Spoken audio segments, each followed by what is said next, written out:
at the top of the Premier League, and they have 2 games left to play, of course, at home to Burnley and away to Crystal Palace. Well, as I say, I mean, wherever people are watching, wherever people are going, people still inside this stadium, that incident will be talked about over and over and over again. So now in the cold light of day, away from the Arsenal bench and the West Ham fans, are we all happy we've reached the right conclusion? Is that the right decision? Do you know, one thing I would say is I want to see players decide football matches, especially when it's a tighter race, especially when it's relegation. VAR has been brought in for big moments. There's never been a bigger moment in Premier League history for VAR. I mean, quite incredible, really. If you're Arsenal, you know you want it. If you're West Ham, you feel aggrieved. I mean, I think there's so many angles of it there. You see probably the arm on David Raya. So you're happy with the decision? Well, initially it wasn't given, was it? No, you're happy with the VAR decision? Well, he's got a hold of his shirt. I mean, look, he can actually do his job, David Raya, in there. He's got his shirt pulled. He's holding onto his arm. I know he could probably jump and maybe claim it a bit stronger. I can understand why they didn't give it. I want to see players, but we have VAR for that moment. And I think ultimately, even though they looked at it far too long, in my opinion, they should look at it way quicker. I think they made the right call. Yeah, over 4 minutes this took, but ultimately, David Raya is being impeded, in your view? Yeah, look, you can clearly see his shirt is pulled, and what's interesting as well, it's the reaction of the players, because even the Arsenal players in itself actually weren't appealing at this moment in time. However, when you do slow it down, there's a clear and obvious pull on the shirt. You can see it here. But it's just disappointing how long it takes, and that's the side of the VAR, which is really frustrating for everyone watching because you're not quite sure what's going on. But you can clearly see there his shirt's been pulled. It's inhibited his. So Todibo on the shirt and Pablo on the arm. Pablo on the arm as well. So it's a really difficult one when it's sped up. However, everything's slowed down. This is why VAR comes in. But however, we don't want to be talking about VAR. We want to talk about moments like Owen was saying. But look, I think they come to the right decision in the end, but it should not take that long. I genuinely think if we went back on all Arsenal's goals this year, the way they are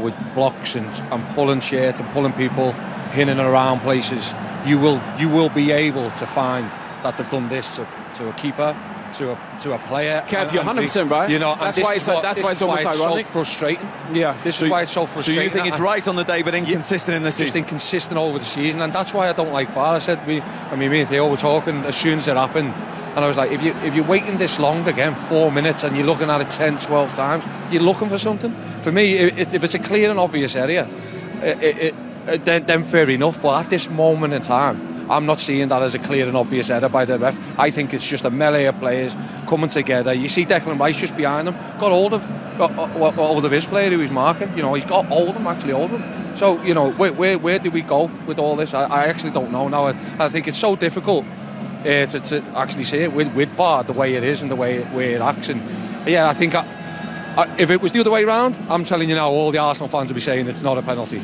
It's not a goal. Do you know one thing I would say? I noticed even coaching my son's team on the weekend. Yeah. Now we see loads of people crowding the goalkeeper. Yeah. I'm not a fan of everybody just crowding the goalkeeper all the time. Do you know? And I think it's become a thing this season where we've seen everybody just crowding the goalkeeper and he can't really do his job.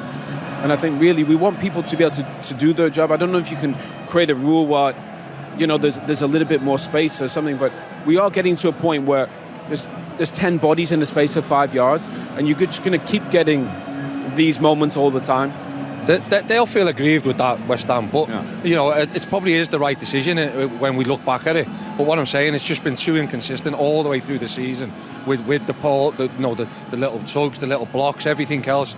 So the sort of, you know, giving themselves something more to everybody to have a go at them for, which, you know, it's frustrating for them. And as I said, if it was the other way around today and West Ham were 1-0 up and then they scored, they'd feel aggrieved, I think, Arsenal. So, yeah, unfortunate for West Ham today because they've come on the wrong end of it. And, of course, it's such a big decision.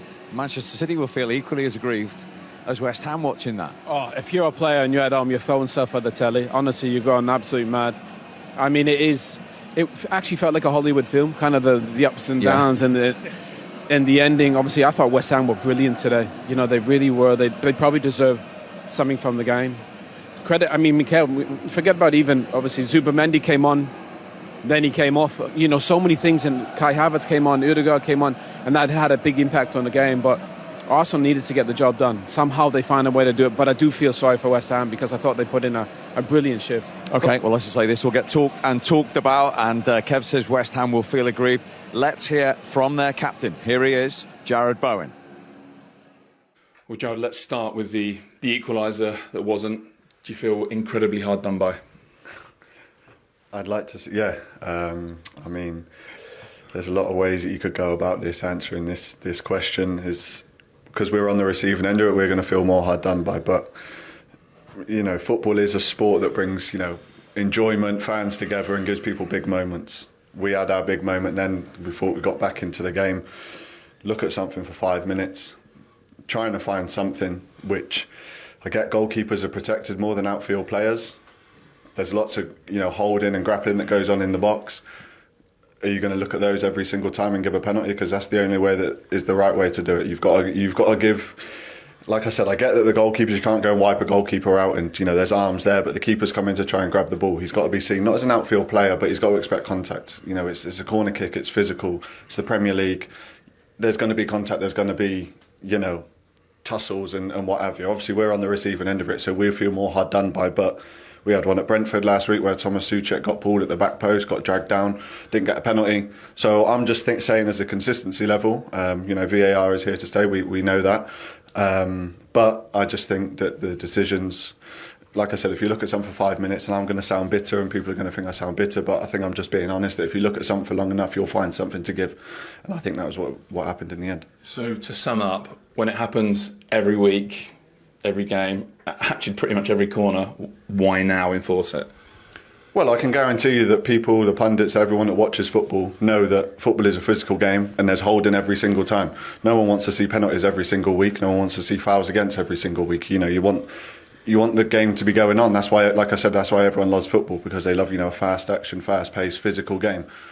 But if we're going to give, you know, free kicks for, like I said, goalkeepers are different because they do get, you know, a little bit of different treatment, but in the same breath I think there's got to be a little bit of understanding with it, well, that, you know, when there's a corner, you see how corners are these days, people want to put it on top of goalkeepers, create that confusion, create that kind of fight in the 6-yard box.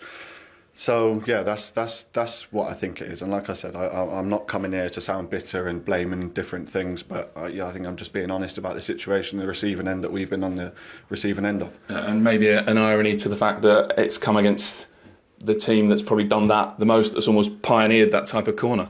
Well, yeah, they're probably the best example of being so good from set pieces, a real threat of their game, and you know they're physical and they want to put the ball on top of the goalkeeper. And I'm sure we could go back through every single game and see, you know, goalkeepers getting fouled and, you know, not getting decisions. So that's my point with it, is if you're going to give it for every single one that happens week in, week out. Can I ask though, have you actually seen it back? Do you think it is a foul? Yeah. I think he's got his arm on him. I don't think you can deny that he's got his arm on him. I'm not going to come here and be naive and stupid and say no, he's not touched him. Well, I think he's got his arm on him. But like I said, in the same breath, if the goalkeeper's coming to try and catch a cross, we're trying to affect that. We don't want the goalkeeper to come and catch the ball and, you know, finish our attack. And that's where I said, you know, he's coming out of his 6-yard box. He's got to expect we've got to expect some contact for everyone, because that's the whole point of a corner. That's the whole point of, you know, physical Premier League. So it's just where's the line, where's the bar, you know? Yeah. Well, that's the West Ham captain, who you know very well, Jared Bowen. What do you make of the way he spoke? I think he speaks really well. I think he was honest. You know, you can see that there's a bit of emotion going through him, but he wanted to be fair. And I think the way he explained it is exactly how I probably seen it. You know, David Raya is coming out to try and claim the ball, to take the pressure off his team. He's got a bit of contact in with him. As I said, you know, they're lads. You know, I can see Declan in that video piece what we shown, and he's got hold of his man, and that's what he was talking about. You know, Arsenal have been the best at it for the last couple of seasons in terms of how they block, what they do, getting in and around the keeper, stopping the keeper from coming. So if you look back on all the goals that they've scored, I'm sure then that we'll see that there's probably quite a few which were like that this evening. So they'll just feel hard done by, and I think because they've done the wrong end of the decision today, and now what they've got to do is pick themselves up, and they've got to go and win the next 2 games and hope that the others around them Tottenham slip up now. That is the big moment. Let's look at the other huge ones, because talking to goalkeepers, David Raya at 0-0, Theo. I mean, this is going to go down as an iconic Premier League save if Arsenal go on and win the league. I mean, not just that, it should build a statue if they win the Premier League as well. I mean, incredible. He made a great save in the first half, but this one is just arguably the best save of the season. You know, just to have that composure, not to go down too early, and, you know, Fernandes will be disappointed, of course. However, you just got to admire the fact he saved with his foot, near post. Incredible, because you've got to stay strong in those moments, like I say, when he doesn't have much to do. And he could have come out and rash decision, however, he just held his ground.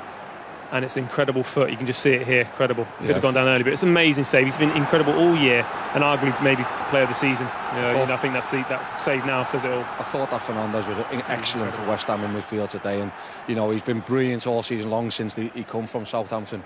I was just expecting him to lift it there. That's where you sort of expecting. There, you'll know as well, mate. Is that? But what an incredible save, and he's done that all season long, hasn't he, Raya, as you just said. I mean, Mikel Arteta made some huge calls today in terms of substitutions, but when he brought Zubimendi off, who you brought on, and Ødegaard and Havertz on, you thought that was significant at the time. I said to Theo there, I said he's going to take Zubimendi